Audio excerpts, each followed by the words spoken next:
Hello everyone, and welcome to Five Leaves book launch for Rhiannon's new book, The Dream That Held Us. I'll shortly hand over to Kate Fay, who'll be hosting tonight's event, but first just a quick bit of housekeeping. There will be a question and answer session at the end, but please make sure to use the Q&A box at the bottom rather than the chat, because Kate and Rhiannon may not see that. You can access that just at the bottom of the screen. There should be a little button for you. You can use the chat function, but like I say, they may not see it. And I will post a link to purchase the book in the chat, just in case you haven't got a copy already. And I think that's it, so I'd hand over to Kate.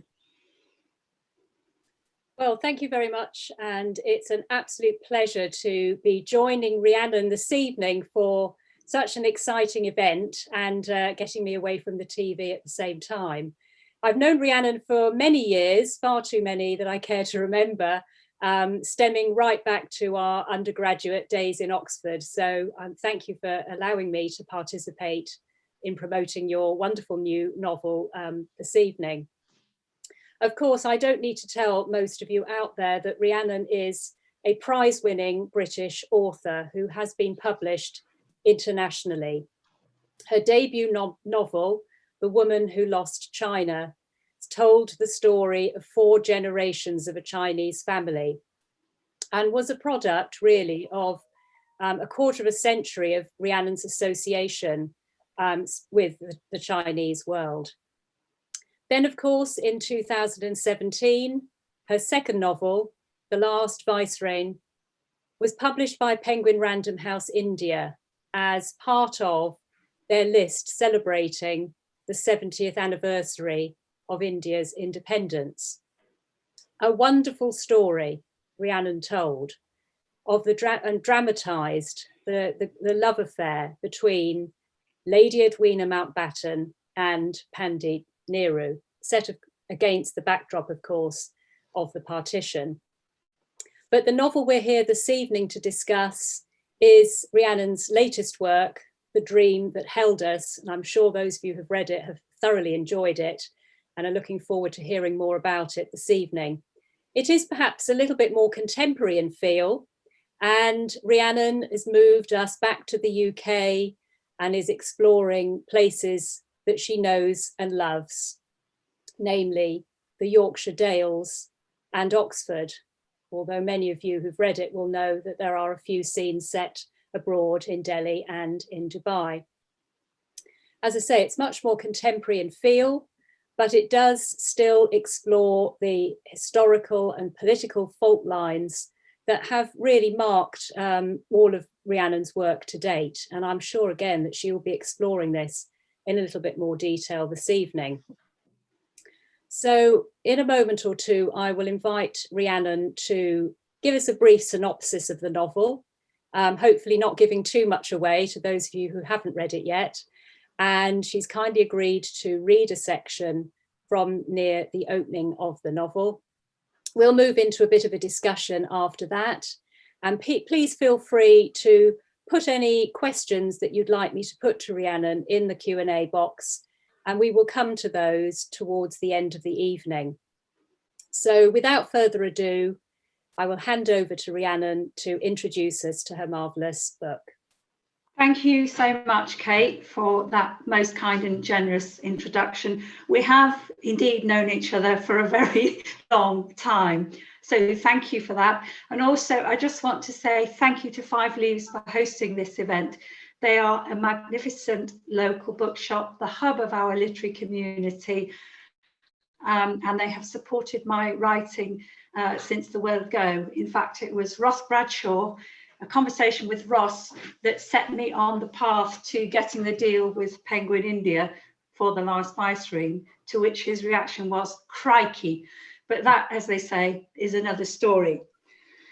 To the matter in hand, my new novel, The Dream That Held Us. There's always someone, somewhere in the world, who holds the candle for you. But what happens if or when that person, the one you loved and lost, comes back? At its most simple, The Dream That Held Us is a cross-cultural second chance story about love in middle age. But I have a confession to make to all of you, just between ourselves. I'm a novelist who doesn't really believe in romance, but don't tell that to the marketing people because they probably won't like it. In sum, I think life is far more complicated and complex than simple romance. So there's a bit more to the book than that. Just quickly to summarize the plot line, the story, without giving too much away. Ash is an Indian student at Oxford University. He arrives in 1985 in the aftermath of the massacre of Sikhs in Delhi the previous year. There he meets Isabella Angus, a British student of mixed Scottish and Spanish heritage. They fall in love, but circumstances, fate, and the weight of history keep them apart. But before they part, they agree to meet again 25 years later. And they do in fact do that in the aftermath of the last financial crisis. The question is, what will they find? They were in love when they were young, they meet again in their middle age. What next? I'm going to read a short excerpt from the beginning of the novel where the middle-aged Isabella is remembering Ash and what it was like when they were together when they were young.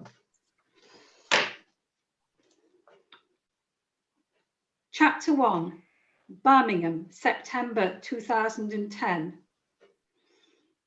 Isabella had forgotten what he looked like, but never how he made her feel. Dropping the paintbrush, she put her hands over her ears and closed her eyes to block the memory of him.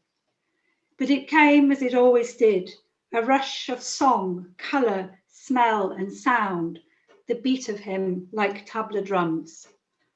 No, we can't go back. None of us can. No good ever comes of it. She shook her head in an attempt to dismiss the vision, but could not help herself. The memories returned. They had locked themselves in his cramped college room and were sitting on the bed eating ice cream. He was resting back on the pillow against the wall and she leant against him, cradled between his thighs. He was fresh from the bath, warm and musky, the scent of Old Spice soap. They held the half-pint beer glass between them. In it, he had made a gargantuan Indian coffee ice cream. Somehow, the tiny galley kitchen at the bottom of their staircase had bequeathed an old silver spoon. It made the dessert spectacularly indulgent, as if they were at the Ritz, splashing out money they did not have. He skimmed off the crushed pistachio nuts from the top of the vanilla mound, offering them to her. She supped, but just from the end of the spoon, leaving the rest for him. He licked his lips in anticipation of the cool, wet temptation yet to come. Not yet, he whispered. Slowly, painfully slowly, he mixed the strawberry into the chocolate, at the last moment drawing swells of smell through the vanilla into the milk. Now try. But then he had become serious, grim almost, feeding her with the spoon as if she were a child. So tender, so kind. God, in that moment, she loved him. But suddenly she was afraid. Something was not right. So that's the end of the reading.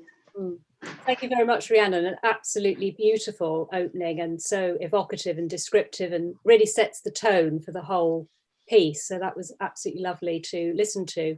I suppose what I'd like to start with is just asking what your motivation was for writing this novel. Was there a particular sort of scene or thread or a sort of kind of seminal moment almost that triggered you into writing the novel? Perhaps you could elaborate on that a little bit to start us off. Yes, well, all my novels have been born kind of out of moments of obsession and have been driven to write them. They were kind of books that wouldn't leave me alone till I'd got them out. This one came about in the aftermath of the last financial crisis, when banks were collapsing and many of my contemporaries, we were middle-aged, were losing their jobs. The men in particular had very fast rising stellar linear careers, and suddenly they were kind of being cut off the knees with a chainsaw. At the same time, people were experiencing divorces, remarrying, starting second families. So I was seeing people going through what is a bit cliched, but kind of midlife crises. And I started thinking about middle age in terms of a return, a circle. In fact, the first working title of the book was No Lines, Only Circles, but we decided that sounded a bit like a trigonometry book, so we abandoned that one. So that was my first thought. Middle age is the time for reassessment, a return to first principles. At the same time, I started thinking about 1980s values, that the values that won out, shall we say. Reagan, neoliberalism, Reagan's market economics, Thatcherism, free markets, wealth as defined by money. And I think that's something now we are beginning to question again, perhaps with more urgency in the wake of COVID. Mark Carney certainly gave a fantastic series of Wreath lectures around that topic of how we value ourselves and what is wealth. So in my mind, I was thinking about middle age and the values that define us against the backdrop of the financial crisis. And I came up with two very different characters. Isabella, who is the English woman, who is an artist, she paints. And Ash, who is the Indian chap who was a merchant banker. So I was working with all these sort of ideas. I was also working on a sub level with the opening up of China and the deregulation in India, which I think people in this country have not really got their heads around. They're kind of like sub characters, subplots, sub themes in the book. Thinking about your protagonists for a moment, Ash and Isabella, who obviously are the central focus of the novel, I wondered, they seem to be quite influenced by their past, by their memories, by experiences they've had. How important was it for you to explore that, in the sense that, did you feel that this is a common influence on all our lives? You know, the political and economic situations we've gone through affect our decision making. Was that something you were aiming to explore through those two characters? Yes, I think it was, and it came about quite naturally once I got into writing. I think all of us, wherever we are in the world, in whatever framework, culture, historical tradition, religion we grew up in, we're all deeply influenced, and we are products of our time, we're products of our culture, our society, and we're also products of the wider trends, the wider historical context in which we grew up. And I find that interesting. I also think it's more difficult than people realize, for people to take decisions that go against the expectations of their own tradition, their own society, what's expected of them. And I think, you know, we have a globalized mobile middle class, of which perhaps Ash and Isabella are examples, but yet, and they are a globalized kind of international middle class, but in the same sense, they're also bound by their own upbringing and traditions and culture, and perhaps they don't communicate very efficiently over that gap. So that's something that influence that interests me. And to come to memories, you asked about memories, our own memories and experiences of the past. Yes. I think my own memories in my own life, and people's memories and experiences of childhood and what happens to them, certainly does influence the choices that they make in their life. For example, Isabella in the story had a itinerant international childhood. She was constantly moving on from country to country. Her father was a workaholic, her mother was an alcoholic. So when her time came to marry, she chose somebody that would offer a pragmatic marriage, if you like, somebody that would offer stability and a home here in the UK.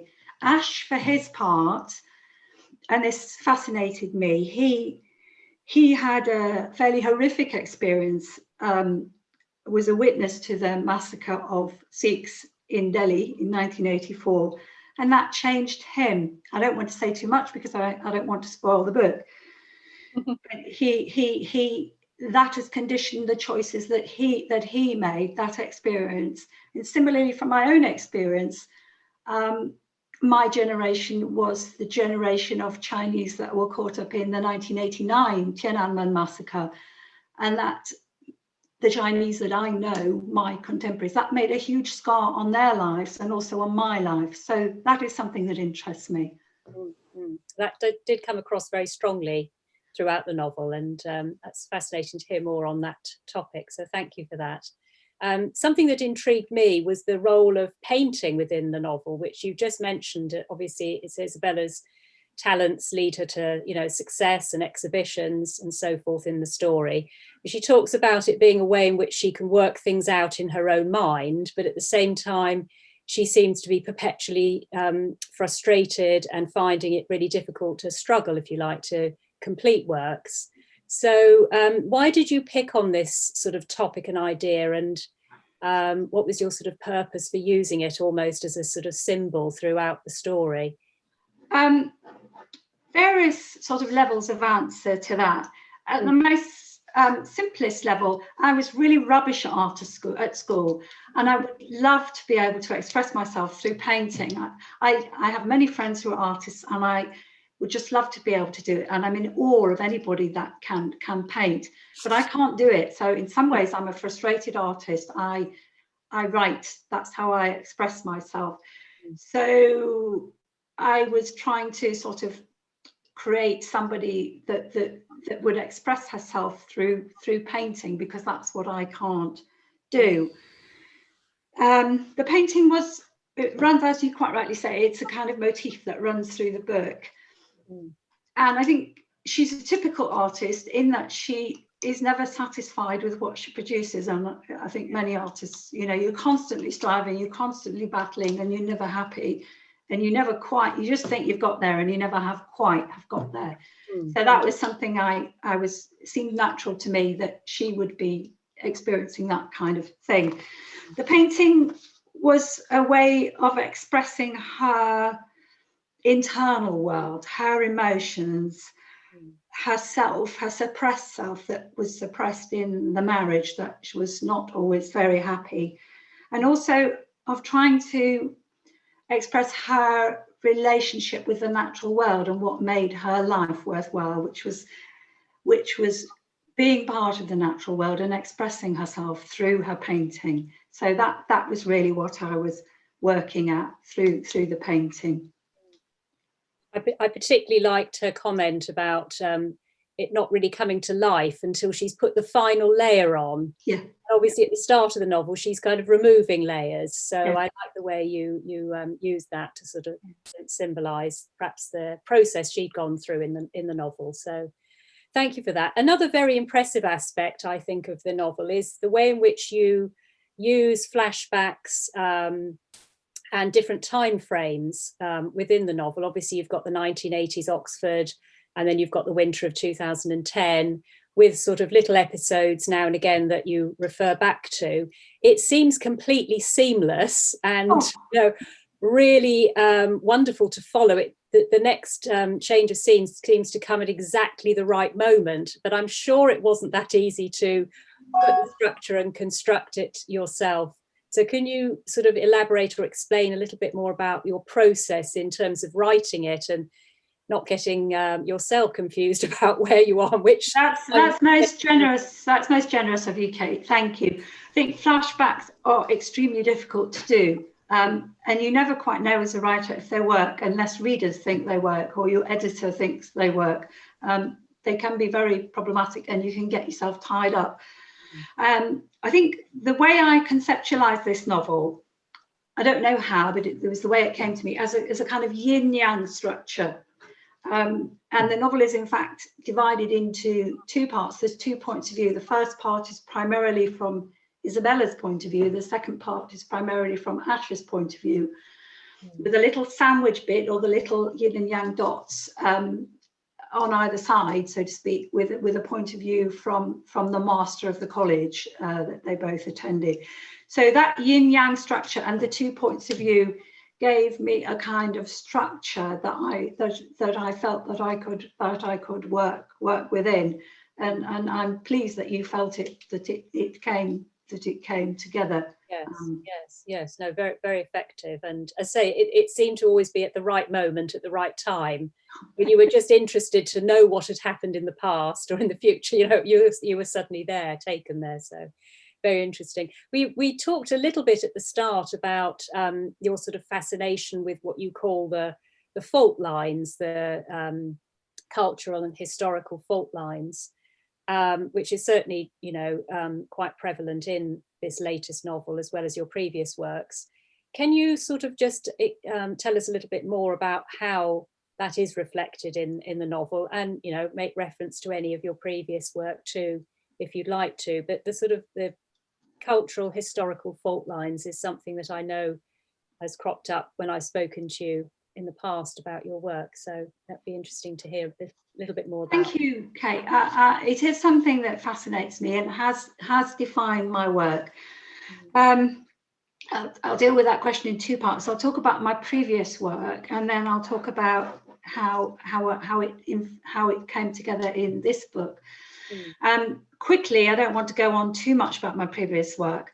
My first book, The Woman Who Lost China, was written around the fault line of 1949, which was when the communists took over in China. And that was born out of personal experience of going back and forth between communist China, British Hong Kong, and Taiwan as a young woman, and seeing the kind of decisions that people made in haste in 1949, whether to stay when the communists came and whether to leave, that influenced their lives and their lives of their ancestors, their descendants. So if you stayed in communist China, you might have gone through the Cultural Revolution, mass starvation, political persecution. If you'd gone to British Hong Kong or Taiwan, you would have another life. And that was born out of fascination of the people that I was living and working and studying with. Similarly, I found myself drawn to a similar breakpoint for the Last Vicereine, where you had a similar kind of partition in China. I use the word loosely. You had a kind of partition in China in 1949, although we don't use that word. You had it again in India in 1947, hasty decisions made by people whether to stay in Pakistan or what became Pakistan, or whether to go to India or what became Bangladesh in the end. And these decisions that affected their lives and the generations that I could still be seeing played out in my generation. So this was a deep fascination that how these huge breakpoints, colossal breakpoints, affected people's lives and the trajectory of countries. To come to the current novel, it's slightly more subtle on a more personal level. At its most simple, I think we're all affected by, I'm calling them break points in our lives. You know, somebody that we love very much or had loved very much chooses to marry somebody else. That's a break point. You know that it will never be the same again. Somebody dies, or an event like COVID, again, is a break point, I think, in all our lives, and we don't quite know what it is. Things will never be the same again after COVID.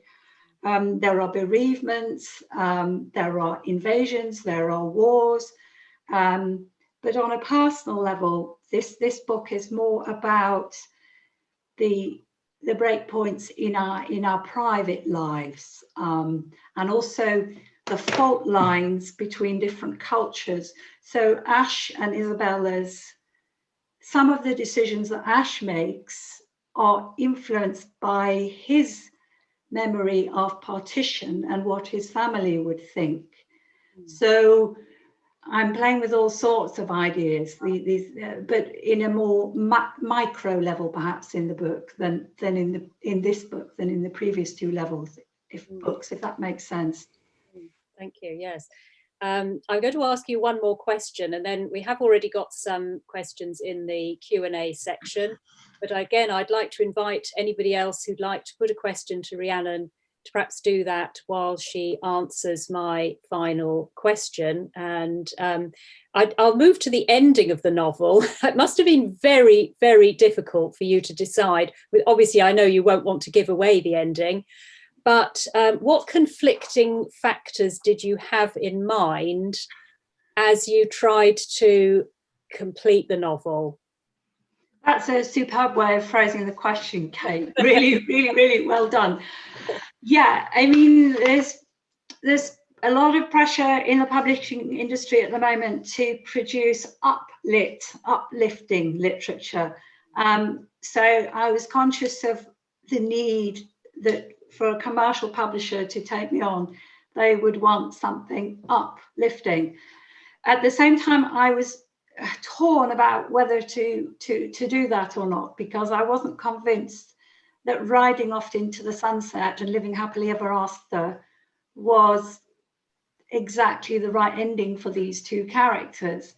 So I thought long and hard about exactly how to tie it off, but I don't want to say too much. But I think endings are often a point where agents and publishers intervene with authors to try and help or try and make things more commercial. In the end, I made my own choices and I did things my own way, which I think, but endings are renowned for being a bit fraught. I mean, I know Charles Dickens wrote several endings too. I can't remember which it was. One of his novels, they were alternate endings, Great Expectations or something. I may be wrong, but you know, yeah. Thank you very much. That's very interesting. And as we have a number of questions flooding in now, I'm going to just put a couple of these to you. We have a little bit of time left to do that, so that would be fantastic. The first question is, let me just check this. Okay, so how do you carve out a distinct authorial voice given a highly engaged career as a judge? Legal frames and terminology can be so overwhelming. Do you seamlessly transition to being a writer of historical fiction and almost romance, or are there any rituals involved in the transformation? And that's from Osama Siddiq. Well, I'm not sure that I'm a highly distinguished judge. I do work as a presiding justice in court.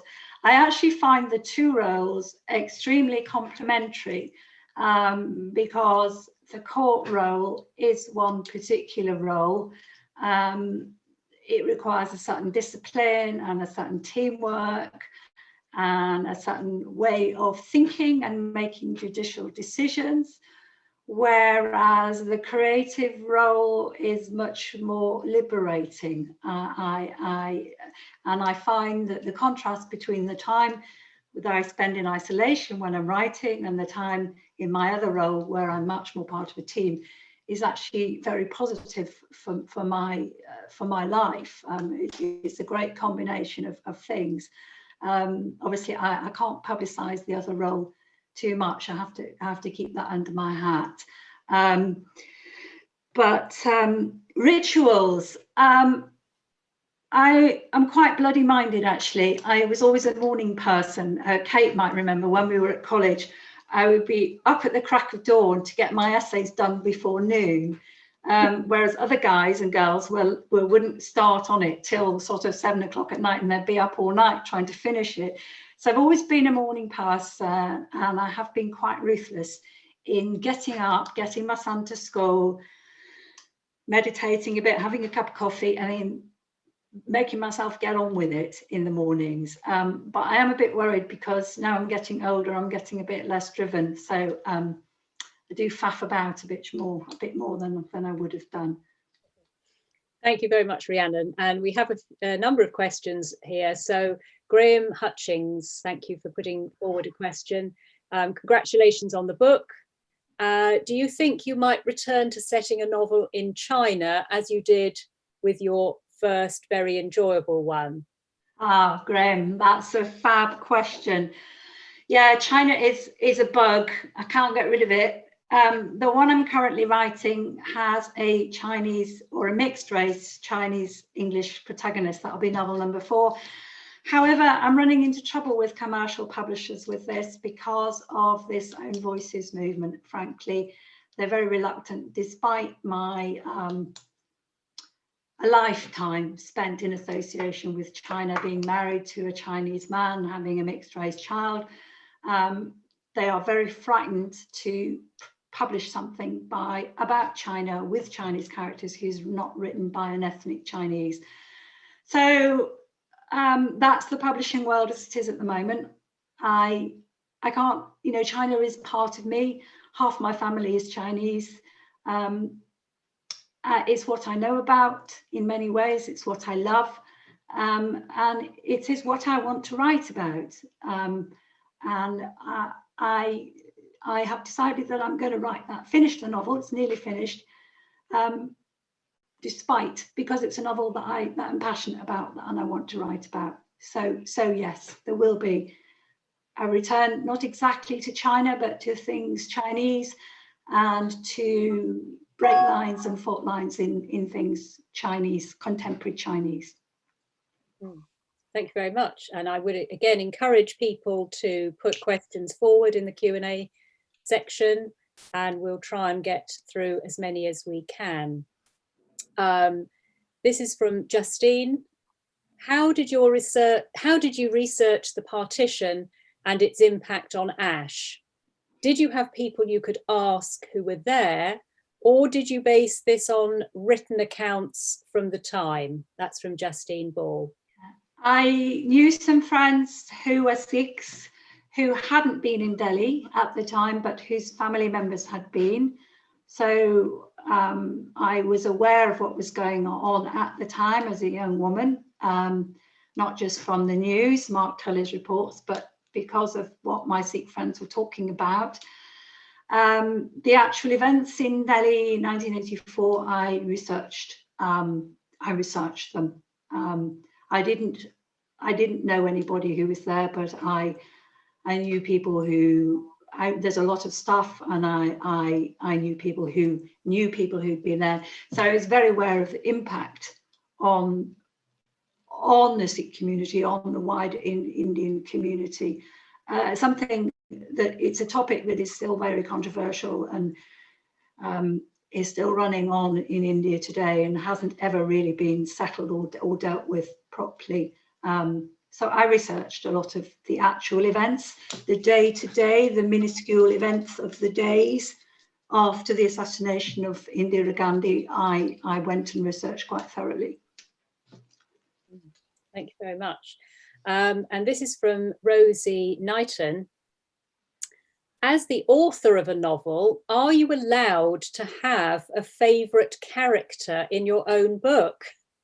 If so, who is your favourite character and why? Ooh, tricky yeah, one. That's a tricky one. I never really thought about that one. Favourite characters? I think probably my favourite character, and this is going to be a confession again, my favourite character, and he isn't really a character, he's a real person, is actually Jawaharlal Nehru, who was the friend of Edwina Mountbatten in real life and in the novel. He was a very intelligent man, a highly poetic man, actually, who may well have been a poet or an artist if he hadn't had to go into politics. I found him a fascinating character. I found he writes beautifully in English, so it's easy to get into his mind as a non-Hindi speaker, because he wrote so beautifully. So if you ask me, yeah, probably Jawaharlal Nehru is my favourite character, but he's not really a character. He's a true historical person. Very tricky question. But, yeah. I think that's the best answer you can give. So Okay, and this is from Diane Lane. When you start writing, how complete is your plan for the book? And how much does it change and develop? Wow, how complete. Each book's been different, and my first novel, Who's My First Baby, is in some ways the novel that I'm most emotionally, that took the most out of me emotionally to write. I was exhausted when I finished writing it, but I think it's clearly a debut novel, and I would have written it better now with the experience that I've had. It could have been better planned, better structured. And if I had my time again with The Woman Who Lost Chant, I would probably write it as 2 books or a trilogy. So I think it could have been better planned, but I learned from experience. The Last Vicereine came to me on holiday in France, and I didn't sleep all night because it came to my mind in a rush. And that was a real kind of strike of lightning moment. The structure of that was fairly self-explanatory because it was going to take place over the quick period during which the Mountbattens were in Delhi. So that structure, that kind of structure from the period where the new Vicereine went out to the transfer of power and the end of Mountbatten's period in India as a Governor General, that gave me the structure. It does change, yes. I tend to have an arc, so I kind of know where I want to finish. I usually end up where I think I'm going to end up, but I sometimes have to move the goalposts at the start, if that makes sense. I often make several false starts, and sometimes there's little meanders along the way that either might come in or come out. But I think I'm a much more experienced writer, and I'm getting better at seeing what works and what doesn't work at an earlier stage, if that makes sense. Well, I hope I am. I hope I am. I think you are. Fantastic. Thank you very much for your answer. And we have a couple more questions. This is from Joe Haig. So impressed that you've almost finished your next novel, Rhiannon. How do you find time to write with all your family work responsibilities? I know you mentioned being a morning person. Do you write every morning, every day? I think you sort of answered that a little bit earlier, but yeah, I mean, I have to block time off. I have to be quite ruthless. So if I'm doing my other work, then I'll block it. At the moment, I am not writing because I can't do the launch and the marketing and the publicity at the same time as creating. So I have to compartmentalize what I'm doing. I might say, right, I'm having a month where I'm writing and then crack on with it. Or at the moment, I'm having several weeks where I'm focused on the marketing for The Dream That Held Us. Or if my other commitments are to the forefront of my mind, I will block time, and I will try and be ruthless to say, right, and I will try and write a chapter a week if I'm in a writing mode. I'll say, right, nail this chapter this week, a draft of it. That's generally how I work. When my son was smaller, I used to work in term time and less in the summer holidays, but my son's bigger now, so I can work more in the school holidays than I used to. So that's fantastic. This is probably quite a quick one to answer. It was just how long it took you to write the novel. I know you were working hard during the first lockdown. In terms of a time frame. The first lockdown, I was pretty much trying to write number 4. That's still a work in progress. That's about number 4, which is the one with the Chinese, is about 4 chapters out, and it got abandoned. So this was written prior to the lockdown, but bringing this to market was something that happened during the lockdown. So getting it published was something that happened during the lockdown.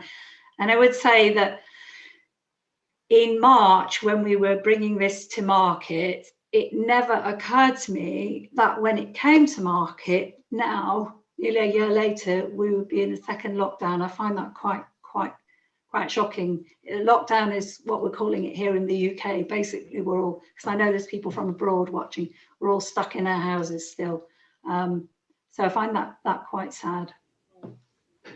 So you don't think lockdown assists writers, or? Oh, yes, I do. I think it's a gift for writers. Absolutely. The first, God forgive me, but the first lockdown here in the UK, the sun was out, it was glorious. And I thought, I know I have another writer friend who shared the same sentiments. I don't know if she's here today, Angela Barton. She said these sentiments, that for the first time in her life, she felt as if she had been given permission to stay at home and create and just be and just write. And I felt exactly the same. It was almost as if the state had said to us, right, I want you to stay at home and I want you just to create and write and be. And that was, to me, at the time, a fantastic gift, though it is wearing off a bit now, I have to say.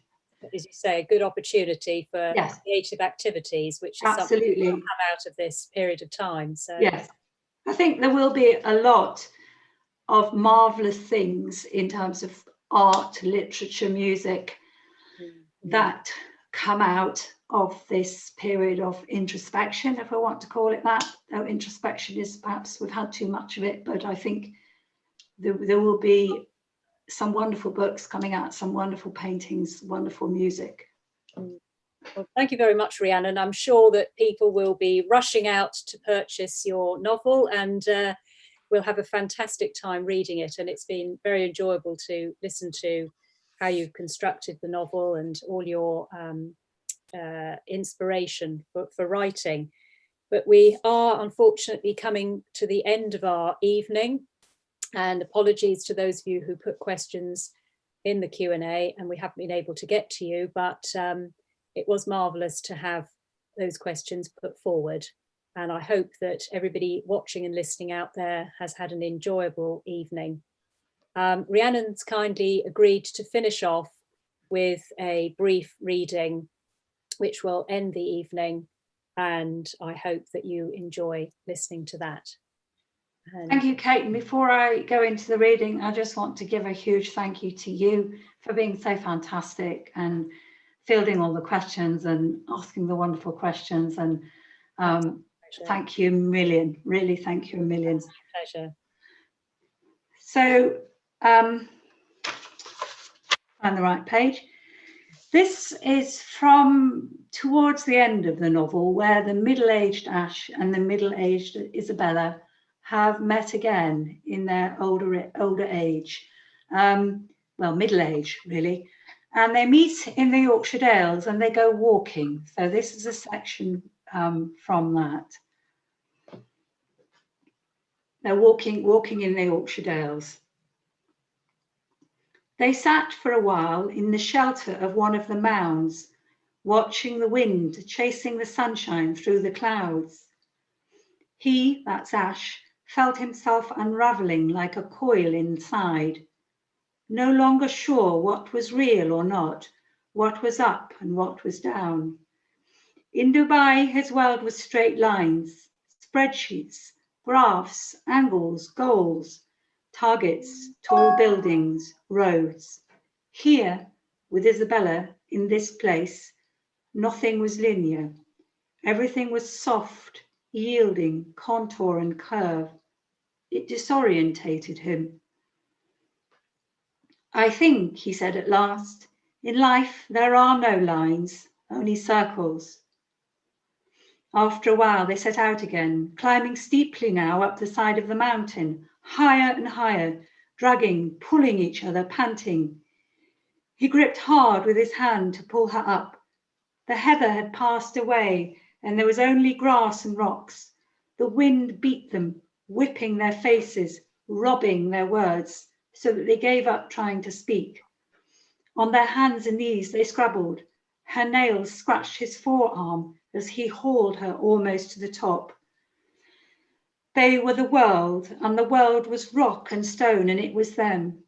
They climbed with a passion as if they were making the world anew. There were no boundaries. They ran, arms outstretched, through the bog cotton to the summit with the stone cairn, climbing to the very top where the wind magically just died. Exhausted, they nestled in the lee by the cairn. She did not attempt to name the dales, mountains and villages that rolled out under the seas of sky. As they watched, clouds floated in over rolly crags on the far side of the valley. One or two, then a few more. They played shadow football with the sunshine on the purple moor. All colours came in a rush: red, green, yellow, blue, brown, indigo, orange, and everything in between melded into autumn gold, joining together at that moment in one place. And Ash knew a world that never was, but might have been. That's the end of the reading. Just before I leave you all, I can't see your faces, but I know you're there. And I want to thank you all so much for your support and interest in coming today. It's wonderful. And I'm sorry that there won't be the usual drinks and nibbles and ability to circulate and have a chat and catch up. But I have faith that better times are coming, and perhaps by the summer we'll be able to see our friends and family again. So thank you very much.